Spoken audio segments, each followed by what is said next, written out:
One of the largest AI music creation softwares offered me a ton of money to sponsor content, for me to make videos promoting them. I turned it down because I don't believe in that, first of all, and there are some massive problems with AI music creation for our industry that I'm not hearing a lot of people talk about. So today we're going to dig into all of it.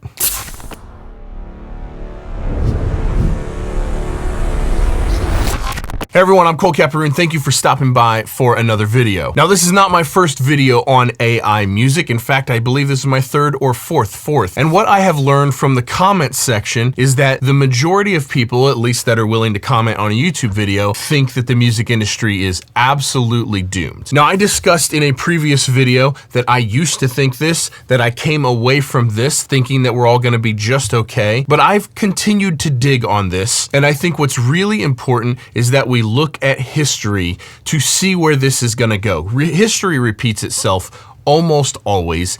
Yes, even in the case of AI that hasn't existed before in history. So today I want to walk you through a couple historical changes in technology that I think are really good indications, both good and bad, for what AI is going to do to the music industry. And then we're going to talk about some problems with copyright within the music, AI music situation. I'm just not hearing a lot of people talk about it. It's a real problem. There are three examples in history, some of them a little while ago, some of them very recent, that I think are really good examples for what AI is going to do to the music industry. So I want to explain these three things to you. Some of this stuff makes me feel positive about AI, some of it makes me feel negative about AI, but we're going to dig into all of it. The first example is watches. I'm super into watches. I'm into mechanical watches. I'm into Swiss watches. I wear an Apple Watch most of the time today because it's a good fitness and sleep tracker for me. Now, the mechanical watch market, this means watches that are made with little gears that you have to wind up or that automatically wind. Watches like Rolexes and other watches that are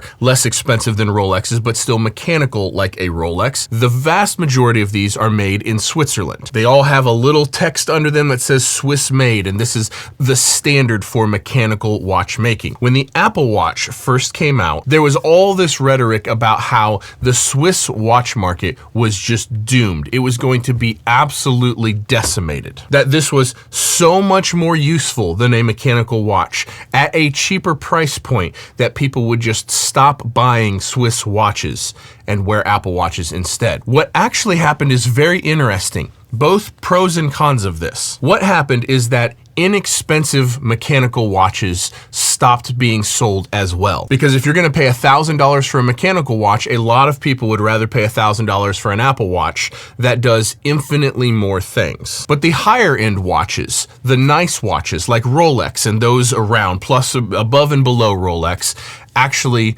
went up. The total revenue spent on Swiss watches actually went up.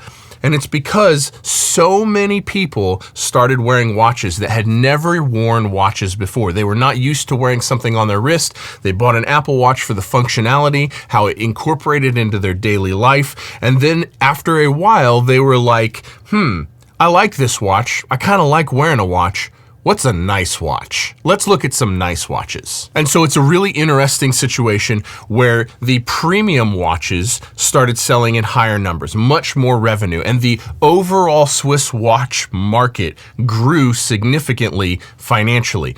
But the mid-range and lower end mechanical watches got squeezed a little bit harder and they had to become better value. So hang on to that. We're going to talk about how that relates to AI and music shortly. The next example is about radiology with AI. Now, radiology is reading x-rays, basically, and there was an expectation as hospitals and clinics started using AI to diagnose problems with x-rays, there was this expectation that it was just going to decimate the radiology industry, that hospitals would stop hiring radiologists because AI was going to do such a good job at diagnosing it that we didn't need as many radiologists. A lot of people fully expected AI to wipe wipe out the radiology department. What actually happened is very interesting because it's been a few years now since this has been implemented, and so we have some real data on this. There are more radiologists working today than there ever has been, and there are still many, many job openings, which means that the need and demand for radiologists continues to grow. AI is really, really good at identifying problems in radiology, but it can't make the diagnosis or treatment plans itself. Not only is it kind of not capable, but also you need a human to check for errors, and you need a human to create a treatment plan, because every situation is slightly different based on age and sex and a whole bunch of physical makeup, a whole bunch of different situations. So that's another facet of how actually AI affected an actual industry. All right, the third example that I have, and I promise I'm going to tie all this together into what I think is going to happen in the music industry here shortly. The next example is the camera phone. I don't know how many of you remember this or were paying attention to any of this, but when they started putting decent cameras in cell phones, a lot of people thought that it would just decimate the photography market, that photographers would be out of work. So I did some research on this because I clearly remember this being a thing. I remember having photographer friends back in the day that were very concerned about their livelihood because of this. So I did some digging on these numbers, and it turns out there are more photographers working professionally full-time today than there ever have been in all of history. But it's not quite that cut and dried. This technology going in everyone's cell phone, and the fact that it keeps getting so much better with every release of every phone, Apple or Android, what actually happened is a lot of low-level photographers that weren't really that talented, that didn't really create that special of images, those people had a real hard time making a living. But as a whole, it did not take jobs away from photographers. There are as many or more photographers now than there ever have been. So again, the bottom end of photographers, the least talented, the least competent, the least hardworking, that segment of photographers got squeezed, and it became much more difficult to make a living doing that, because this produces fantastic images. And so photographers as a whole had to level up. They had to get better at composition, at lighting, at location scouting. They had to know their camera better and how to operate it better, and how to, they had to get better at conveying emotion through an image. Because if you can't do any of that, then this is just as good. So after looking at a bunch of different examples of how technology affected these whole bunch of different career fields, because I looked at a dozen different career fields, and these are the ones that I think are most relatable to what probably will happen with music, where technology disrupted a thing, but how it affected it, I think, is pretty close to music. So let's dig into music now, and then we're going to talk about the real problem with copyright that AI music has, because I'm not hearing a lot of people talk about that either. Okay, so how I think this is going to affect the music industry. Now, in a previous video on AI music, I discussed AI mastering, like Landar, these services that you just load your mix in and you listen to a couple different sound profiles and you print, and it's significantly cheaper than hiring a mastering engineer, and it actually does a good job, and how that didn't steal mastering jobs from anyone. I know zero mastering engineers that had to quit mastering because they weren't making enough money, because a service like Landar took enough business from them that they stopped being able to make a living. It's not a thing that happened. What happened in that mastering situation is those people that used a service like Landar to master, they were never going to hire a real mastering engineer anyway. It wasn't part of the demographic or of the pool of people that would have ever paid money for a real mastering engineer. So it didn't steal work from them. All it did was bring new people into music creation. I think AI is going to be similar. These AI music creation platforms, these DAWs that are fully integrated DAWs that can create stems from scratch, I don't think the people that are using that, they were never gonna be my clients anyway. What I think is gonna happen is it's going to get a whole bunch of people into creating music that would have never hired someone like me or like you, and they're gonna create music that way for however long, maybe throughout their entire lives, but a percentage of those people is going to be like, okay, I've done this thing, I've made 30 songs like this, and it's cool, it's not really exactly what I want. what does a real producer do? What does a real mix engineer do? Let's find out. What I think is going to happen is a small percentage, not even a big percentage, but a small percentage of all of those people using AI to create music.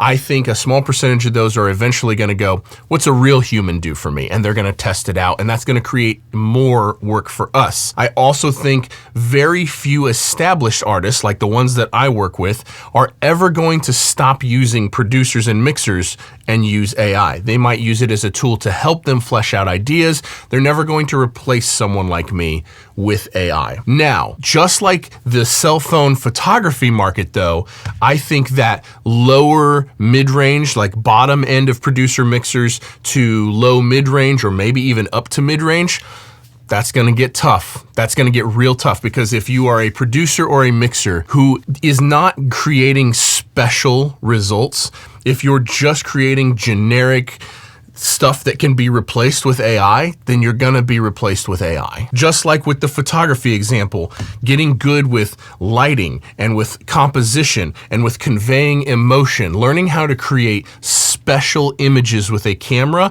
so that way this doesn't replace you. It's the same situation, I think. So yes, I do think AI is going to create a whole bunch of new customers for us. I also think the bottom end of the industry is going to get squeezed out, and I think we're already seeing this in the jingle market. First of all, there used to be jingle houses for like music that would get played on commercials, like you saw a Coca-Cola commercial and there was music playing in the background. That came from a jingle house. Coca-Cola would call this jingle house, and they'd be like, hey, we need this vibe of a piece of music this long, and then they would submit ideas. They'd go to their bunch of writers, and a bunch of writers would cram out a bunch of different musical ideas. Then they would send them to Coca-Cola. Coca-Cola would pick their favorite one. They would refine it, and then that would be the music used on the commercial. That's over. I think AI is going to scrap that, because I think that, and I don't mean to offend anyone when I say this, I think that's exactly what I'm talking about when I talk about low-level generic results. There's nothing special about the music that's played behind narration on a TV commercial. There's just not, in most cases. And so this is the perfect opportunity to just use AI music. And so I do think we are going to see maybe the decimation of that market of sync music libraries, because most sync music is just incredibly generic. It's incredibly vague. It's meant to be as versatile as possible so it can be used on as many different situations or as many different commercials as possible. Like, by definition, it is not special. Now, that's not to say that writing a theme song like the McDonald's, a da-da-da-da-da, like that whole thing is probably still going to be heavily relied on people to create those super iconic jingles. But just music behind commercials, I think that's over. But that leads me on to the biggest problem with this AI music thing that I'm not hearing people talk about, and that is copyright. The same platform that offered me a bunch of money to sponsor me, and it was real money, I am getting flooded content on my socials, on TikTok and on Instagram, of other creators that very clearly took the payout. And they're being a little bit deceptive about it too. Tons of these Instagram guitar players that are very flashy and very proficient at their instruments are using this platform to create the background music for their songs. And they're tagging them, and they are promoting it as like, this is the greatest thing since sliced bread. And it infuriates me, because they're obviously getting paid. I know a lot of people have opinions about me and how I get paid and gear transactions and all of that, but I'm pretty transparent about that stuff. I always tell you who the video is sponsored by, but also I think it's a terrible idea to take money to promote the replacement of musicians. I just do. And I find it really ironic that a guitar player, for instance, is so eager to take money to promote the replacement of musicians like themselves. Like, that's a bummer. Like, that just doesn't work for me morally or ethically. See, the biggest problem with this is you cannot copyright AI written music. This is a precedent that has already went to court and has already been settled. A musical work that is 100% created by AI, no one owns the rights to. So even if you take that music and you put it out, anyone can just steal that music, steal that song, and use it for whatever they want, and you have absolutely no recourse to it. And it's for this reason that we're seeing things here in Nashville